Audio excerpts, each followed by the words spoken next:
December 20th, 1944. 04:40 hours.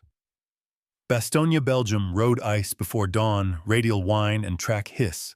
On December 20th, 1944, at Bastogne, Germans never expected M18 Hellcat. Tank destroyers to outrun their Panzers, and that gap between expectation and reality is the blade's edge. The mechanism is plane speed, as protection tempo, as armor geometry, as a weapon. A Hellcat that can sprint at 55 miles per hour does not merely flee.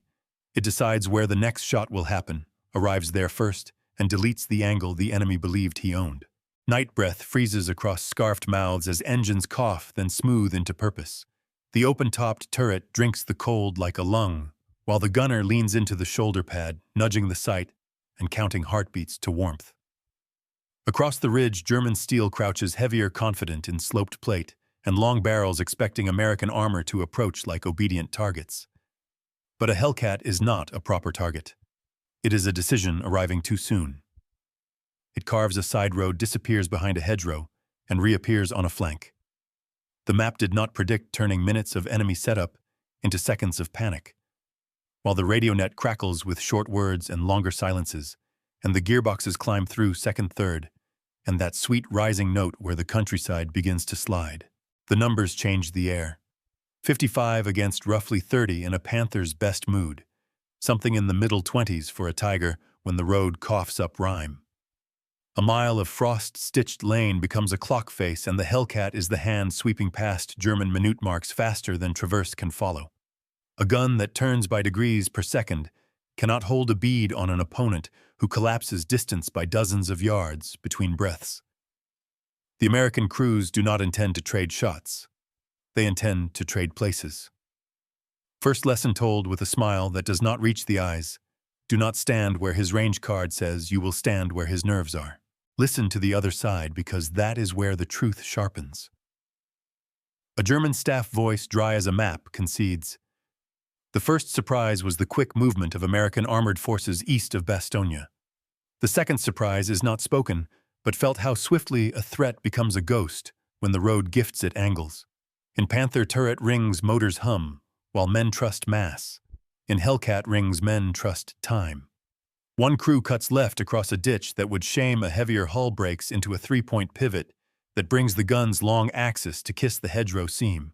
The driver counts 2 seconds, the commander's knuckles find the rim, and the gunner feels the world stop wobbling. The loader whispers to the shell's copper driving band. The shot is a clean sentence.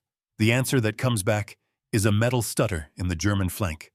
By the time return fire rips the hedge, the Hellcat is already 10 car lengths farther, the radial a rising vowel dragging up the hill. Snow dusts the canvas mantlet. The smell is oil cordite and wet leaves.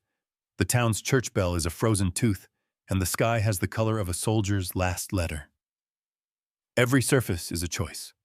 A lane that would be a dead end for a heavy becomes a curved arrow for a light killer, and the crews learn the math of this place by shoe feel. If you can sprint to the next wall in the time it takes his turret to sweep half a circle, you live. If you cannot, you were never here. The enemy believes mass decides. The Hellcat argues minutes decide, because on a good road, a Hellcat can leap a mile in a minute, and that minute is the whole story when the other man's order travels slower than that mile. There is a rhythm to the night now. Engines flare, tracks whisper, and the landscape tilts in favor of the quick. Americans call it shoot and scoot when they are being casual. But inside the headset, it feels like breathing. Inhale for the approach, hold for the shot, exhale for the vanish. Across the line, German platoon leaders realize their beautiful range tables are lying to them and begin to correct by instinct rather than procedure, which is to say they begin to hurry, and hurried men miss. This is where we will test the boast under the worst pressure of that winter, on December 20th, 1944, at Bastogne. We will follow a battalion that turned speed into armor measure, what a minute can buy against sloped plate and long barrels, and watch through German eyes how a light, fast destroyer can turn heavy certainty sideways. They taught one story in the briefing tents and another on the roads. The paper story was a duel of weight and reach, where thick cathedrals of steel faced each other across measured fields, and the longer barrel wrote the ending. The road story, learned in December air, that bit the lips said the battlefield belonged to the machine that could change places faster than the other man could change his mind. German officers had faith in mass and face shots in armor that turned blunt force into sparks. American destroyer crews trusted lanes, seconds, and angles. Between those beliefs lay Bastogne's frozen web of hedgerows and farm tracks, and the argument would be settled there with engines, not speeches. On the German side, the expectation ran deep force. A corridor anchor with heavy hulls break the ring by pressure and threat. They had paid for length and thickness and wanted their money's worth, so they preferred the front clean, righteous, and fatal when the foe obliged. They were less interested in opponents who would not attend the appointment. "We prepared for a straight fight," a Panzer Company man later admitted, and they refused the appointment. That refusal looked like insult until it began to look like method, because the M18 did not play the same sport. Its crews were schooled to read a road net the way gunners read a range table to pick a hedge seam, the way a boxer picks a jaw, and to use motion as cover the way others used plate. The Americans carried their own blind spots. Some commanders wanted every tracked thing to behave like a tank, and there were hours when destroyers were pulled into chores their thin sides could not forgive. In those hours, the open turrets felt like the wrong kind of honesty, but the crews who lived long learned the grammar of the machine they had. The lesson did not require slogans. It required the feel of cold steel on the palm and the sound the radial made when the lane opened. They learned that a minute was currency, and that a field was a clock, that a hedge could be a hinge, and that a road could be a blade if you swung it fast enough. Across radios, the two worlds ticked at different speeds. American nets could turn a decision in roughly 60 seconds, a platoon leader's short sentence bouncing through headsets and turning into movement before breath fog cleared. German orders had to cross ice and hierarchy. What was decided at a map board could arrive at a crossroads 10 minutes later, and 10 minutes is a season when enemies treat miles like arguments they can sprint through. Under those clocks, a doctrine built for ceremony began to lose to a doctrine built for interruption. The heavy hulls that wanted a frontal truth kept finding a side question. The men who believed in staying power kept meeting opponents who believed in showing up from somewhere else. There were practical edges too hidden in the grease and the wrenches. An M18's heart could slide out on rails and take a new one in around 2 hours if hands were warm and tools obedient.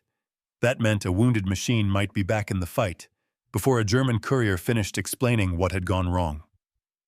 On the other side, a thrown track on a 45-ton beast could pin hope to a ditch until darkness, because mass is a sermon that requires time to preach. When you add those hours to the road clock, the scoreboard begins to tilt, not by miracles, but by increments that feel like luck to the losing side and like planning to the winning. Even the chance to aim carried different meanings. German gunners trusted the iron virtue of holding the sight still long enough to pour certainty into a shot. But certainty is a window with a frame measured in seconds, and seconds shrank when the target refused to be where it had been. The destroyer crews were taught not to ask for perfect. They were taught to ask for first, for oblique for once, and then for gone. If a Panther needed half a turn to line the world up, the Hellcat needed half a sentence to move the world over. The doctrine differences did not appear on parade. They appeared in the way gloves gripped levers and eyes cut toward lanes. None of this absolved the Americans of their errors. They knew that if they tried to stand like tanks, the thin sides would tell the truth at the worst possible time. They learned to hide in the folds, to borrow the landscape's hands, and to treat each open field like a question that had to be answered on a diagonal. They learned to ask the road for help and to pay it back with speed. And slowly, the belief that mass could dictate terms gave way in this one winter to the suspicion that time could. A German staff line later stripped of theater hinted at the pivot. We waited for them to come head on. They came from the side and were already leaving. The sentence is plain and almost embarrassed, but it is the hinge on which the rest of the story swings. When opponents move faster than your orders and appear at the angle you did not write, the grand ideas of weight and reach become stories you tell the young, while the old listen for engines. By the end of that cold morning, the argument would stop being about ideas and start being about lanes measured in yards, hedges measured in breaths, and the feel of a transmission that is either with you or against you. The crews who understood would take their machines into a triangle of roads north of town and try something that sounded reckless on paper and necessary in frost, arrive from nowhere, speak once in steel, and be elsewhere before the echo died. What they learned there about seconds, about angles, about the price of standing still, would carry into the hours that followed when the radial whine and the track hiss turned from noise into a method. They did not arrive at this winter with clean doctrine. They arrived with skinned knuckles, bent brackets, and a notebook of things that did not work the way the pamphlets promised. The first lessons were paid for at proving grounds long before Belgium, where a thin-skinned prototype shook itself awake and then shook itself apart if a driver pushed too hard over rutted earth. At 40 to 45 miles per hour, the turret ring chattered. At 50, the optics reticle could dance enough to turn certainty into suggestion. The engineers wrote that down and went back under the hull with wrenches, easing friction, stiffening mounts, chasing a line where speed served aim instead of erasing it. The crews were learning a new language, not just how to go fast, but how to go fast and then become still in exactly the right breath. They learned the hard edges of the open top, too. It was a sky you could hear with and a lid you could not hide under. Rain found the radios, splinters found the men. Crews who trusted the speed too much tried to turn motion into invulnerability and paid for it when a shell's spall reached up like a hand. The men who lasted accepted the trade without romance. The open ring let the commander read the fields with his whole body and feel the angle of a ditch before the map did. It also meant winter lived in your bones and danger arrived from above as often as ahead. Somewhere between those facts lay the way to fight the machine you had instead of the idea you wanted. Early field hours added new tuition. A fresh platoon was once stapled into a static line because someone decided any tracked gun looked like a tank if you squinted at it. They stood where heavier hulls should have, and the thin sides told the truth. That report went up the chain with the heat still in it. "Do not freeze them," a major wrote in pencil in the margin. "Let them move." Another day, a driver who had not learned the machine's turn radius under ice swung wide and broke a track at the crown of a lane. It cost 40 minutes of prayer and lever work to knit that hope back on while the wind counted down their luck. 40 minutes in a field you were not meant to be sitting in taught something that words could not motion was not a slogan. It was survival. The test logs carry the quiet story of the mechanic's hands. One entry reads, "Engine swap complete on rails in 2 hours 20 minutes. Oil temp acceptable on restart. Crew unfroze around the fire and went back out." Another notes, "Brake steer chatter above 30 makes the gunner swear. Recommend practice pivots on gravel before winter mud." The men were not writing poetry, but you could hear the music of method finding itself in the lines. American industry had given them a heart you could slide out and another you could slide in. The crews discovered time was a part you could save and spend. They learned to measure fields not as rectangles but as clocks. A half-turn of a Panther's turret might take the length of a counted breath with the engine revving. A half-minute pivot could buy a Hellcat the diagonal it needed to make a long barrel look the wrong way. A lane of 300 yards could be crossed before a careful gunner settled his sight. A 3-second hold could turn into an answer that did not need a second shot. The numbers were small and merciless. If the machine could cover 100 yards in 7 seconds, and the enemy needed 10 to complete a traverse, then the entire fight shrank to the gap between those two measurements. There were misreads, and they stung. A well-liked commander insisted on proper tank behavior during an afternoon demonstration for visiting eyes. He held the line looked magnificent, and lost a vehicle to an angle he should not have offered. The crews remembered that, and translated magnificence into something else. They began to brief as boxers, not statues. A gunner wrote a line on the inside of his glove cuff. "Do not trade shots, do trade places." The aphorism spread faster than any memo because it felt like how you breathe when fear is near your teeth. Diaries caught the human tone without asking permission. "Open to the sky" means the snow is a guest, a loader scribbled, but so is the sound of their engine. "Heard them first lived." A driver's page smudged with oil says, 55 on road is not a dare. It is a promise you keep by stopping exactly once exactly where he cannot think in time. A radio check from a night exercise caught the doctrine in a sentence: left hedge, then 10 car lengths, then speak once and vanish. None of these words would look important to an inspector, but they were the rails on which the practice ran. The men learned to treat thin armor as a teacher.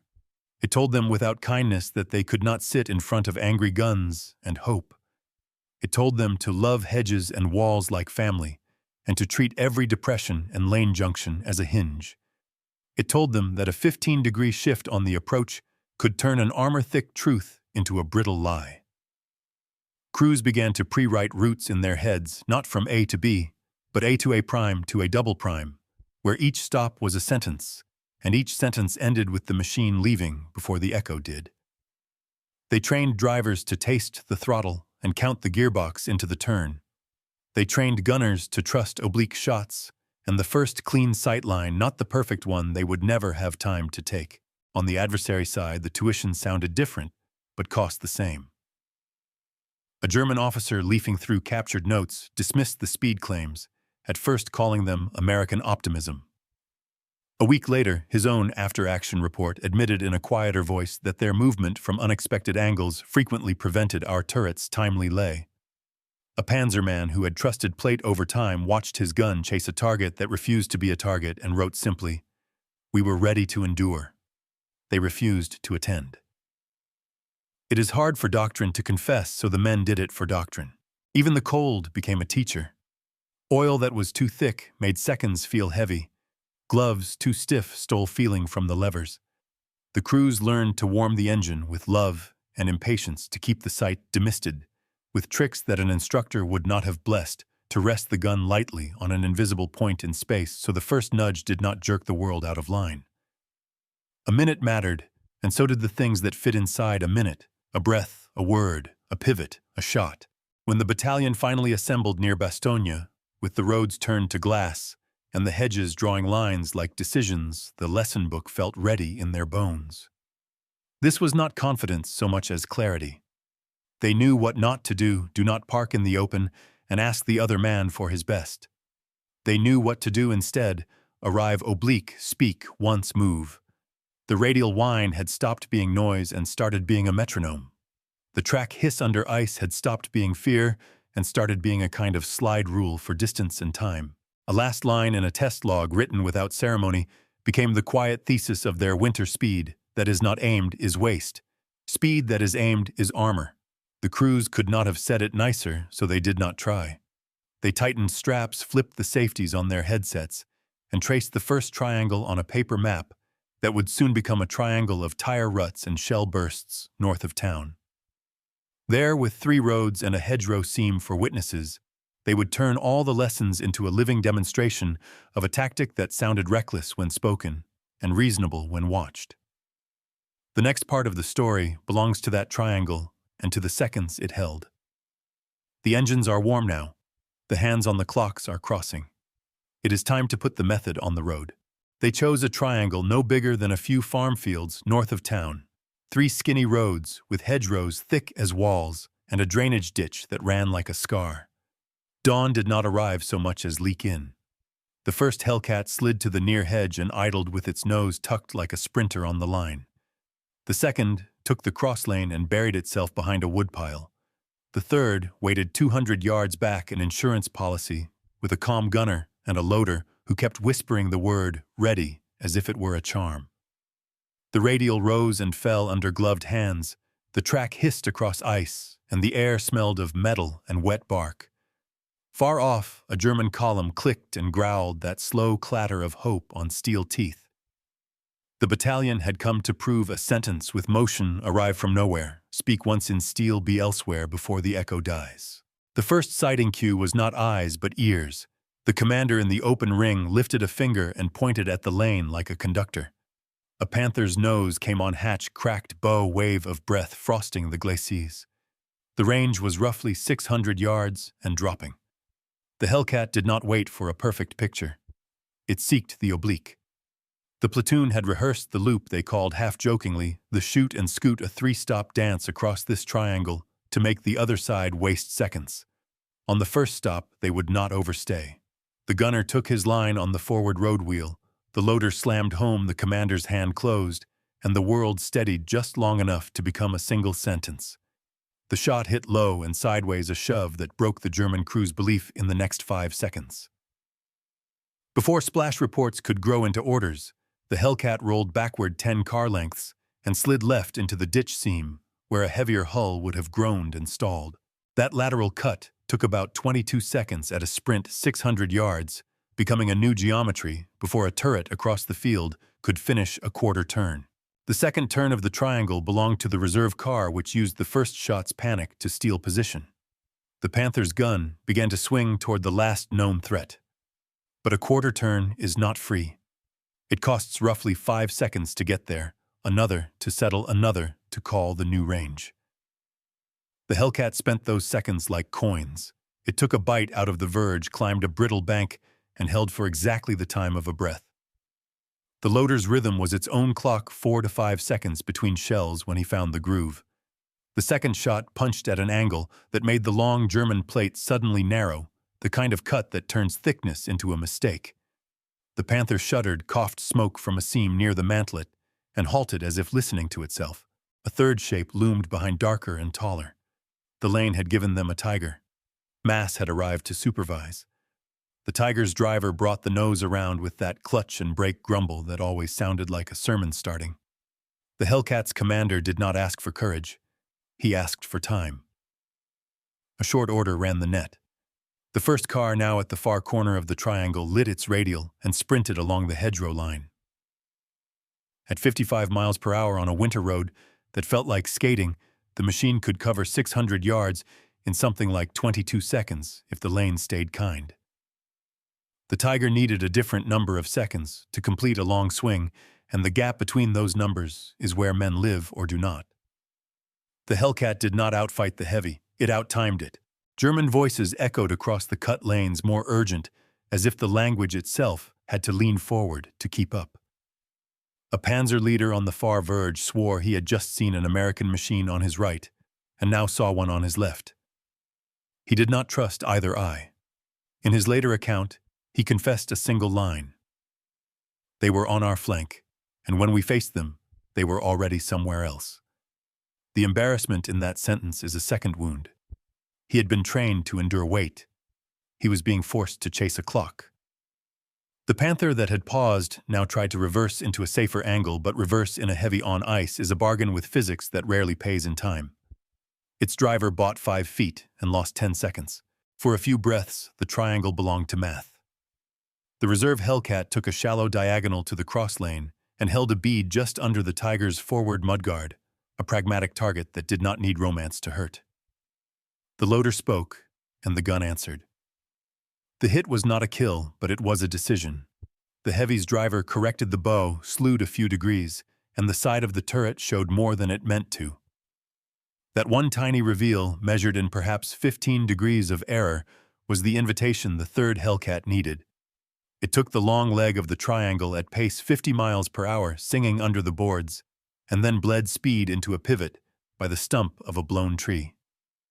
From first sighting to third impact, the whole exchange had not yet crossed a minute and a quarter. In that time, 2 American machines had moved hundreds of yards, while 2 German turrets had turned less than a circle. Seconds, yards, and degrees had argued themselves into an outcome. The German answer, when it came, was heavy and late. A long barrel flashed from the lane mouth and shaved a hedge where a Hellcat had been a heartbeat earlier. The shot's anger cut branches and threw wet leaves onto the open turret like a curse that arrived after the door shut. The Hellcats did not correct by courage or stubbornness. They corrected by leaving. The lead car darted the short edge of the triangle, disappearing into the kind of dip a heavy forgets to fear. The reserve backed down the cross lane to deny the Tiger a line through both. The third drifted into the ditch seam for a second time, trading a perfect firing posture for a survivable one. In their headsets, the rhythm stayed steady, inhale, hold, exhale, with the radial rising into a whine that felt almost like laughter, and the tracks hissing like a sharp intake of air. For a span of heartbeats, all 4 vehicles on both sides were moving at once, and movement is where doctrine reveals itself.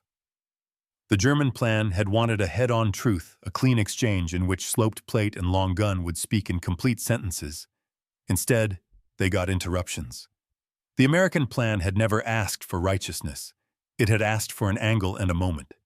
In those interruptions, the third shot found the Panthers' side again, at roughly 400 yards, the kind of distance where a loader's 4-second rhythm is an honest advantage, and a countershot that requires a half-turn is a sad fiction. The German crew bailed out under a halting screen of smoke, stumbling into ditches that did not care about medals. When quiet finally arrived across the triangle, it did not feel like victory. It felt like the air had been thinned by a machine's intent. One German hull burned hot enough to make snow retreat in a circle. Another sat with its mouth open and steam in its throat. The Tiger had chosen survival and backed into the veil of trees, its driver nursing a wounded corner and its commander learning the price of seconds the hard way. The Hellcats did not stick around to admire any of it. They slid back along their pre-written routes, counting fence posts and breaths, scanning for the next lane where the argument could be made again in yards and seconds. Word of the triangle traveled faster than paperwork. A company commander who had wanted demonstrations of proper tank behavior now wanted a map with more triangles. A staff major who had been suspicious of thin armor asked very softly how many more of the fast ones were within a morning's rail. A line in a battalion diary called the morning a success and listed the hour, the weather, and the ammunition remaining. Another line noted without drama that one crewman had taken splinters from above because open air does not stop gravity, and that the price of speed is sometimes paid in the wrong currency. The men understood and did not complain. The method had a cost, but it also had a clock that ran in their favor. By noon, the road ice had softened, and the triangle was a rumor with tracks in it. To the north, another road net waited with its own hedges, its own ditches, its own strange arithmetic of distance and time. The battalion would go there next, and the same engines would try to make the same case in a new accent. Somewhere behind them, a rail yard and a factory floor were already arguing with dates and wrenches, asking how to turn one morning's proof into many mornings' practice. That is the turn that follows this case when a tactic stops being an anecdote and becomes a pattern, when a triangle of frozen lanes becomes doctrine you can build for. They did not keep the triangle a secret. They turned it into a habit. By afternoon, the same 3-stop loop appeared on another road net, then another, until the perimeter looked like a lacework of planned vanishings. The crews called each loop by the nearest hedge or barn, but the idea was the same: arrive from nowhere. Speak once in steel, be elsewhere before the echo died. The difference now was tempo. What had felt like a trick in the morning became a cadence by evening. Radio's tightened hands moved without flinch, and the radial whine and track hiss rose through the cold, with a little more bite, as if the sound itself had learned confidence. Upgrades came from grease, not doctrine. Canvas skirts cut the wind that froze fingers, and a strip of rubber by the commander's ring stopped sleet from dripping into the set. Grousers were fitted to the outer shoes, so the machine bit ice instead of skating helplessly. The driver learned to feel the extra purchase as a small tug in his palms when the lane leaned wrong. A loader carried chalk in his breast pocket and wrote down the best shell stack for the day's work. Armor-piercing first one high explosive, in case the lane delivered infantry, then back to armor-piercing, because the seconds you lost fishing for the right round were seconds the other man spent finishing his traverse. The gunner put a strip of tape on the sight to mark a common oblique, so his eye would find it at once under stress. None of this looked heroic on paper, but it meant a platoon could do the loop again and again without fraying. Commanders widened the lens. A company that had liked to stack its strength in a single punch now parceled out speed as a local medicine, assigning one Hellcat to every crossroads that mattered and holding a second at a half-mile offset to make angles cheap. Redeploy distances shrank in meaning. What had been over there on a paper map became 2 minutes at pace when a driver kept the road clear and leaned into 50 miles per hour with trust. In practice, that meant a platoon could bend its line 5 miles in under 10 minutes and arrive still breathing, still talking, still able to put a first round where it taught a lesson. Availability crept up with familiarity. Machines that had been down for small hurts now returned to the line in hours rather than days, and a hard morning's attrition could be patched into a hard afternoon's answer. The wider effect did not announce itself with a trumpet. It arrived as small failures in the German plan.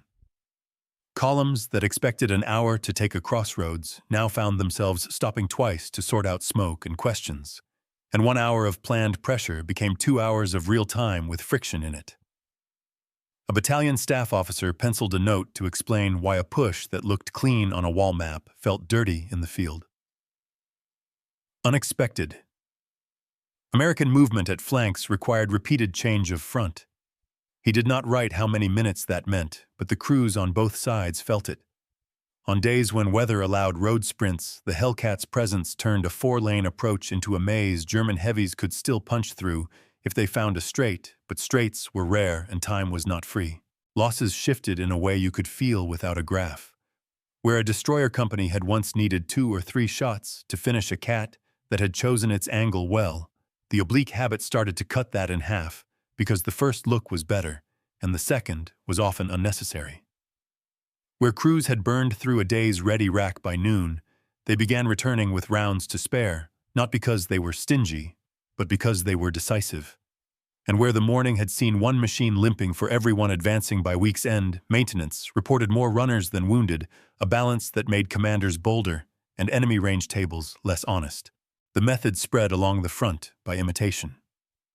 A platoon leader visiting from another sector watched the loop, once nodded like a man memorizing a card trick, and took the template home. Within days, the 3-stop triangle became a family of shapes: a narrow L for hamlets, a Y-claw for forked lanes, a folded S when a ditch would not allow a clean pivot. The names were jokes on the radio, but the geometry was serious. It allowed light killers to write on the battlefield, with speed turning miles into minutes and minutes into permission. Infantry patrols, quick to notice help they could count on, learned to call for a fast one at named hedges, and the destroyers obliged by arriving on a clock, not a wish. The Germans answered with discipline. They tightened intervals in columns so fewer angles were offered, posted an overwatch gun to guard the side where the American ghosts kept appearing, and ordered drivers to hold momentum even under surprise. Sometimes it worked. A well-placed long barrel could still swat a Hellcat hard enough to end the argument, and the crews did not forget that thin armor tells the truth. But more often the interruption held. A Panther that sped up to deny angles became a Panther that reached the next turn faster than its orders. A Tiger that tried to pivot in place to keep a flank clean paid 30 feet of track for every degree it demanded in ice. The heavy plan wanted a chessboard. The light plan kept flipping the table not out of rudeness, but because the road allowed it. The adversary admitted it in a sentence that could have been shorter still. Their light guns were always at our side. He meant speed, not sorcery. He meant the way a destroyer that can cover a mile in a minute will make your elegant plan look slow. He also meant the new American habit of sounding faster, that same radial whine and track hiss, now a little louder on purpose, climbing past the hedges like a dare before vanishing. The noise had become a weapon because it filled the last seconds before contact with doubt. Doubt is a metric you do not brief, but it spends like fuel. Upgrades bled into thinking. Crews shortened their internal checklists until they fit inside breath's driver lane. Gunner oblique, loader 1 and ready, commander vanish vector.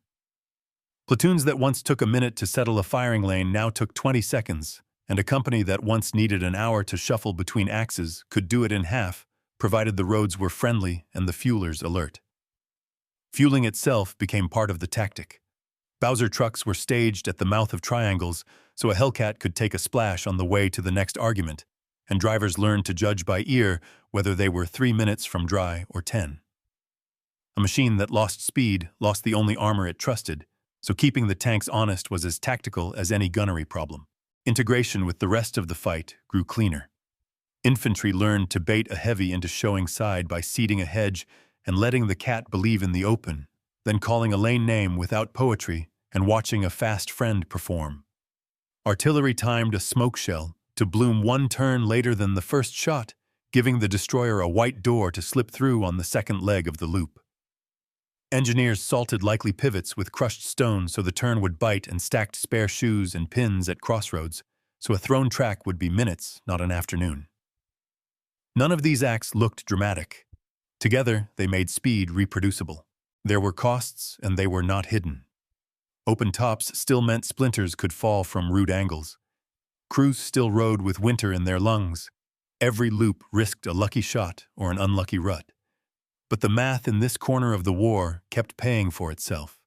Across a week of sharp work, the company that had once reported a break-even of machines running versus machines awaiting parts now reported a margin 3 more runners than hurt on a given morning, 5 by afternoon, because the fights were shorter and the departures quicker. Even the ammunition ledger found a rhythm: 30 rounds expended to break 2 heavies and bully a third into backing off. 20 rounds the next day for the same effect, because the first shots were better chosen and the second shots less often required. By late week, the story no longer belonged to one battalion and its triangle. It belonged to a posture. Light killers went where corridors narrowed. Heavy cats were denied their favorite angles. Town names changed, hedges changed, but the argument stayed the same: if you can shape the first 30 seconds, you can shape the hour that follows. Word filtered rearward to rail yards and factory floors. The fast ones were earning their keep, and they were asking for more of the small things that make speed steady: grousers, canvas a better seal on the radio lid, spare track sections waiting at likely turns, and drivers who already knew the feel of a pivot before they met the winter. That last request pointed the way forward. Tactics had pulled even with the machines. To make the next morning better than the last, the line needed a back end that worked at the same pace. Replacement hearts on rails crews cycled through a school where counting seconds was as sacred as cleaning a bore supply that arrived like a metronome, so fuel never became an enemy. The front had found a method. The rear would have to build the machine that feeds it.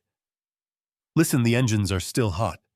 The radial whine still tapering down as maintenance gloves go to work, and in the distance a switching yard answers with its own metallic rhythm. In the next part of this story, we step behind the frost to see how that rhythm is made: plants parts and training clocks tuned to deliver speed as armor. They built the winter's answer far from the hedges, under windows that rattled when freight trains coughed by, and lights that hummed like bees in a jar. On a Midwestern floor, the hulls came forward on dollies like arguments that wanted to be finished, and every station measured time as finely as a gunner measures breath. A worker could point to the clock and tell you how long a hand spent at each task: 20 minutes. To dress a ring, 15. To seat a gearbox, a careful half hour. To marry a gun to its cradle, so the first recoil would not teach regret. The line learned a rhythm that turned out not to be romance but precision. When the whistle blew and doors rolled, you could hear beneath all of it a cousin to the fronts. Sound the same rising heart and whispering tracks, only these tracks were rails. The key was not speed for its own sake. It was speed that could be repeated. The hearts were built to slide the mounts, to accept the harnesses, to click without mysteries. A crew chief would test it by timing a swap on a cold morning: 2 hours and change to pull the old, settle the new, warm the oil, and get a runner back out of the bay. In good weather, and with the wrenches honest, you could cut even that. What mattered was not the number itself, but that it held across a week, across a month, across the small disasters that try to make liars out of plans. The front would soon live on that promise. Lose one to a cracked bearing at dawn, return it at dusk after the cradle is kissed by a different heart. Rails knit the floor to the fields. A car came off the hooks with stenciled numbers and moved toward the door, then toward a siding, then toward a yard that smelled of coal and winter. There, the arithmetic began to look like salvation: 24 hours from factory apron to a depot in reach of the line when the weather played fair. 48 when snow turned yards into white puzzles. A clerk with ink on his hands could show the latency like a dare. So many hours to the railhead, so many more to the unit, so many to hands-on inspection. And the numbers mattered because the front fought in days and in half-days. The men who loaded the flat cars did not talk about doctrine. They counted minutes because the men north of the Ardennes were already spending them. At the reception sheds, the machines learned their names. Crews met hulls like boxers meeting gloves, checking balance, listening for rattles, fixing the little disloyalties that travel brings. The shop sergeant liked to say the real trick was to make every part forgive the next part. And if that meant a quick file stroke here, a shim there, he would bless the sin in the name of time. Racks in those sheds held the pieces that winter demanded most: track shoes that bit ice, pins that would not shear in the cold, filters that let lungs breathe thin air, seals that kept sleet from crawling into boxes where voices lived. If you walked that floor, you could see time sitting on shelves ready to be borrowed. Fuel writes its own chapter. Tankers with low patient throats waited at the mouths of loops the way ambulances wait at racetracks. A Hellcat that drank hard could run its day into a sticky end if a Bowser was not where the map promised. The fix was simple and strict: stage fuel within 2 miles of any place. A fast one was expected to argue and treat that staging like a firing order. Drivers learned to hear their need. A man who had run 50 miles of winter road could tell you whether he had 3 minutes left in the can or 10, and he would call it into the net without pride, because pride does not move a car. In practice, this turned into a second cadence: fight for 20 feed, for 6 fight for 20 again, and you could feel the survivability change when the beats were kept. Lose 10 machines in a morning, return 12 in the afternoon, because the line behind you refuses to let the front fall quiet. Behind the sheds, the school kept its own clocks. The instructors were not poets. They were patient with a stopwatch and mean with a hill. A driver who thought speed was only courage would learn better on a frozen lane that fell away toward a creek. 40 miles of night road were mandatory before he was allowed to argue with a hedge under fire, and the slow, hard repetition taught hands to read crown and camber like scripture. Gunnery did not forget the seconds either. 40 live rounds in a day, then 20 more with the clock on, learning to trust oblique sights and to break the shot at the first clean line instead of chasing perfection. Headsets taught another kind of rhythm: short sentences that arrived in under 10 seconds and could be obeyed in 5. A platoon that could turn words into movement inside 15 seconds was a platoon that could make an enemy look slow. The school carried its own weather. In 1 week, a class would spend 6 hours on ice pivots, 8 on mud recovery, 10 on braking drills where the machine fought you like a stubborn mule. The numbers were not decoration. They were insurance. Men who had counted the feel of a pivot at 15 miles per hour would not guess at 25. Men who had practiced a 3-point correction at 5 car lengths would not discover at full speed that a ditch had an opinion. Instruction taught them the cruel arithmetic of exposure. If an enemy turret needs 10 seconds to complete a half-turn, and your car can cross 100 yards in 7, then there is a 3-second argument you must win.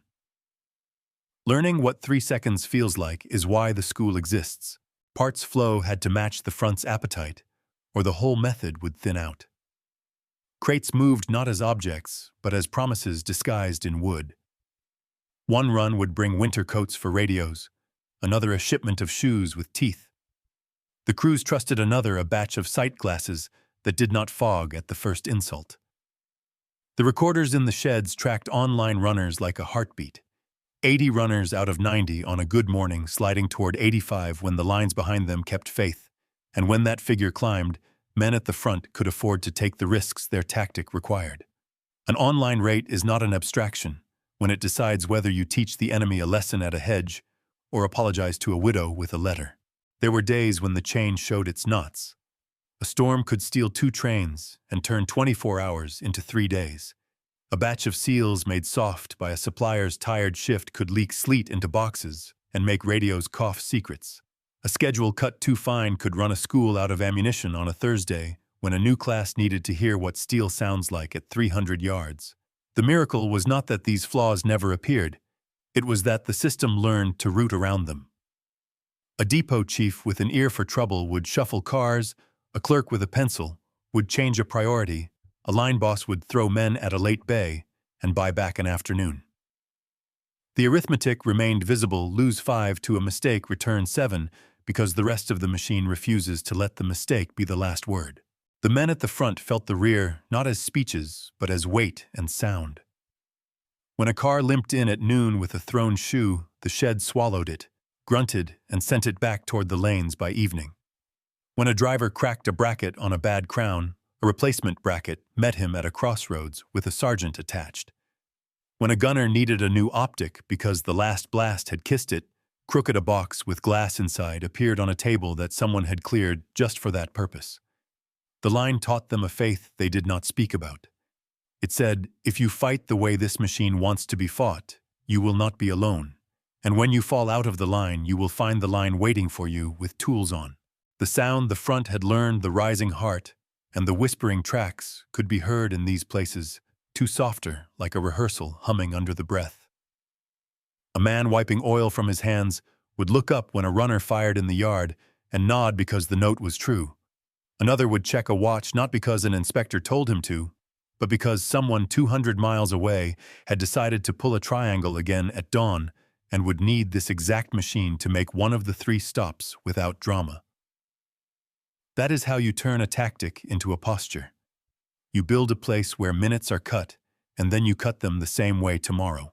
By the time the battalion that sketched triangles on winter fields came back through the sheds for a new set of teeth on their shoes and a cup of coffee to warm the headsets the back end had taken on the calm of a river that knows where it is going. Trains answered trucks, schools answered diaries, the sheds answered damage with hands that did not shake. What began as a clever loop had become a habit with a heartbeat. The men felt it in the way risk narrowed, in the way a damaged car became a runner by nightfall, in the way a new crew could be taught the taste of seconds in days instead of months. Lose 10, return 15, not because luck finally smiled, but because the line behind you has decided that speed aimed will be your armor and has chosen to make that true every morning. Tomorrow the battalion will roll again, and the machines that left the floor on dollies will write long sentences on frozen lanes. The clocks behind them will keep time without asking for applause. In the end, all the romance bends back into a single plain claim. Organized quality fed at a steady pace outlives brilliance that stands alone. But that is for the closing to say. For now, listen, the doors are rolling, the first engines are catching, and that rising note is already brushing the rafters, as if the road itself were calling them forward. They left the triangle and the winter roads behind, but the lesson did not stay there. In the debrief tents, the map pens moved differently, arrows bending, not ramming. Timings written in seconds beside hedges and junctions. The word arrive carrying more weight than the word hold. A battalion's diary that once bragged in tonnage and thickness now spoke in minutes and angles. Even the way officers asked questions changed. Where is the enemy became, how long until he can face us? The answers were numbers first, then places. Manuals grew colder and clearer. Training pages that had worshipped sight pictures began to add little clocks in the margins. Field problems asked crews to sketch 3-stop routes from memory and to time a pivot with a watch, then to explain why an imperfect oblique shot was a better teacher than a perfect one that never came. A phrase made the quiet leap from crew's gloves to the doctrinal voice, do not trade shots, do trade places. It was not written as poetry, but young men learned it like a line from a song. Instructors started drawing triangles, L's and Y's beside the old rectangles, telling students what a field really is when time has a vote. The adversary took the winter home too. In staff rooms where the walls still smelled of coal, officers redrew their range cards and told the next class of lieutenants that a heavy hull is a promise you must keep with angles, or it becomes a target shaped like pride. Orders about column spacing, overwatch, and denying side lanes thickened. Traverse speeds and crew drills were argued with more urgency. Some of the same men who had expected a frontal appointment now taught how to live with interruptions. It is not easy for a doctrine to confess, but the war makes honest accountants of everyone. The machine's echo ran forward into the long peace. Dedicated tank destroyers would fade as a distinct badge, but what the crews had proved, speed, aimed into position. Seconds spent like ammunition slid into other uniforms. Cavalry screens practiced fast diagonals as if the ghosts from that winter were still whispering. Artillery batteries learned to appear, speak, and be gone before a counter-argument arrived, a habit that would later wear the name shoot and scoot, as if it had always belonged there. Anti-tank teams with lighter weapons, and later with cords of wire and seekers at their noses, memorized the same geometry of surprise, arrive, oblique, speak, once move. Factories kept time with the front even when the front quieted. The sliding heart habit assemblies that forgive quick swaps, lines that plan for failure and recovery, became ordinary. A railhead chief would still count hours the way a gunner counts breaths. Because a system that loses 10 and returns 15 is not luck. It is a pact between hands that never meet. In museums, a restored M18 wore fresh paint and the old reputation. A child placed a palm flat on the glacis and heard a veteran say, "Not without pride, fastest tracked thing we had." The old man did not mean the number only. He meant what it had purchased when seconds were currency. Memory settled where the crews had once held their breath. Road nets that had been winter gray were summer green again, but the lanes kept their angles and farmers still found bits of tooth and shell where the hedges had swallowed them. At reunions, the men told the joke the same way: open top keeps you honest, speed keeps you alive, and then let the laughter fade into the silence that follows names. In staff colleges, the triangles and Ys stayed on the slides, a quiet inheritance from people who learned that an enemy's plan written in iron can be beaten by a plan written in time. What remains is plain enough to fit in one line, and hard enough to build a life around organized quality. Moving at scale outruns brilliance that stands alone the road, remembering it in a faint radial rise and the last whisper of tracks.